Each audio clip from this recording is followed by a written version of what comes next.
નમસ્કાર દર્શક મિત્રો, સિંધુ ઉદય ન્યૂઝમાં આપ સૌનું સ્વાગત છે।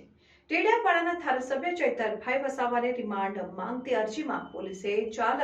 અને ઢોંગી શબ્દ વાપરતા આમ આદમી પાર્ટીએ વિશ્રામ ગૃહ ખાતે પ્રેસ કોન્ફરન્સ યોજી। તારીખ 16મી ડિસેમ્બર 2023 શનિવારના રોજ દાહોદના વિશ્રામ ગૃહ ખાતે આમ આદમી દ્વારા દાહોદના વિશ્રામ ગૃહ ખાતે પ્રેસ કોન્ફરન્સ યોજાઈ, જેમાં આમ આદમી પાર્ટીના ધારાસભ્ય અને આદિવાસી સમાજ માટે સતત લડતા અને આદિવાસી સમાજમાંથી આવતા એવા ચૈતરભાઈ વસાવાની કોર્ટમાં રિમાન્ડ માંગતી અરજીમાં પોલીસ દ્વારા લખવામાં આવ્યું છે કે આ કામના આરોપી ઢોંગી છે અને આવા સંવિધાનિક પદ ઉપર બેઠેલા ધારાસભ્ય માટે આવા શબ્દો વાપરવામાં આવતા ક્યાંક ને ક્યાંક આમ આદમી પાર્ટીમાં નારાજગી જોવા મળી રહી છે,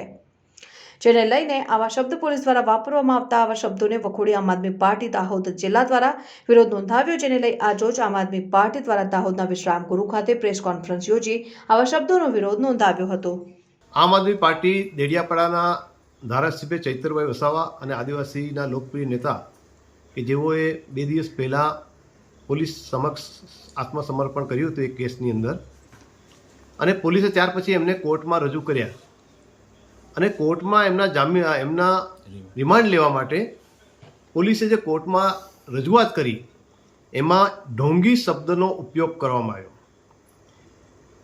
ચૈતરભાઈ વસાવા એ આદિવાસી સમાજના પણ યુવા નેતા છે, લગભગ 1 લાખ પ્લસ મતોથી એ એમની વિધાનસભામાં જીત્યા છે, એટલે ઢોંગી શબ્દ એમના માટે વપરાય નહીં, પરંતુ પોલીસે ઢોંગી શબ્દ વાપરી અને લોકપ્રિય ધારાસભ્ય ચૈતરભાઈનું અને આદિવાસી સમાજનું પણ અપમાન કર્યું છે, અને પોલીસે આવા શબ્દ કેમ વાપર્યો એ પણ એક વિષય છે, અને એની પાછળ કંઈક રાજકીય હાથો બનીને આ બોલ્યા હોય એવું લાગી રહ્યું છે, અને એના કારણે આજે આ પ્રેસ કોન્ફરન્સ કરવાની ફરજ પડી છે કે આવા 1 લાખ પ્લસ મતોથી જીતનાર યુવા નેતાને માટે ઢોંગી શબ્દ વાપરવો એ ખરેખર દુઃખદ બાબત છે, અને આમ આદમી પાર્ટી એને સખત શબ્દોમાં વખોડી કાઢે છે। દિલ્હીથી માંડીને દાહોદ સુધી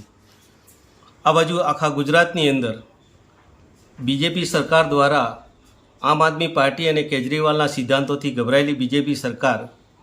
છેલ્લા મહિનાઓથી ગુજરાતની અંદર આમ આદમી પાર્ટીના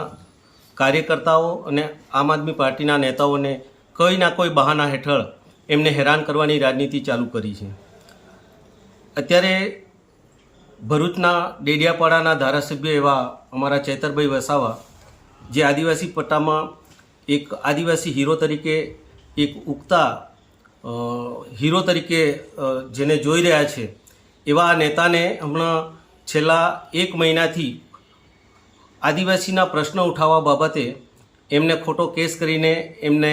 હમણાં ધરપકડ કરવામાં આવી છે, અને આ રીતે એમને સામ દામ દંડ અને ભેદનીતિનો ઉપયોગ કરીને આવી રીતે ગુજરાતની અંદર આમ આદમી પાર્ટીના જે કાર્યકર્તાઓ છે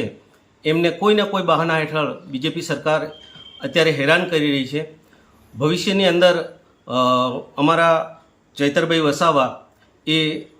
ડેડિયાપાડા અને ભરૂચ સીટ ઉપરથી ભવ્ય લોકસભાની જીત સાથે બહાર આવવાના છે, અને દાહોદની અંદર પણ દાહોદ સીટ અમે જીતવાના છે। દાહોદની અંદર આમ આદમી પાર્ટી દાહોદ અને ગુજરાતની અંદર ઘણી બધી સીટો સાથે અમે જીતવાના છે। આ ડરના કારણે બીજેપી સરકાર બોખલાઈ ગઈ છે, અને જે અત્યારે ચૈતરભાઈ વસાવા ઉપર અત્યાચાર અથવા તો એમને હેરાન કરવાની જે રાજનીતિ રમી રહી છે એનું અમે આમ આદમી પાર્ટી સખત શબ્દોમાં વખોડી રહ્યા છીએ। જય હિન્દ, જય ભારત।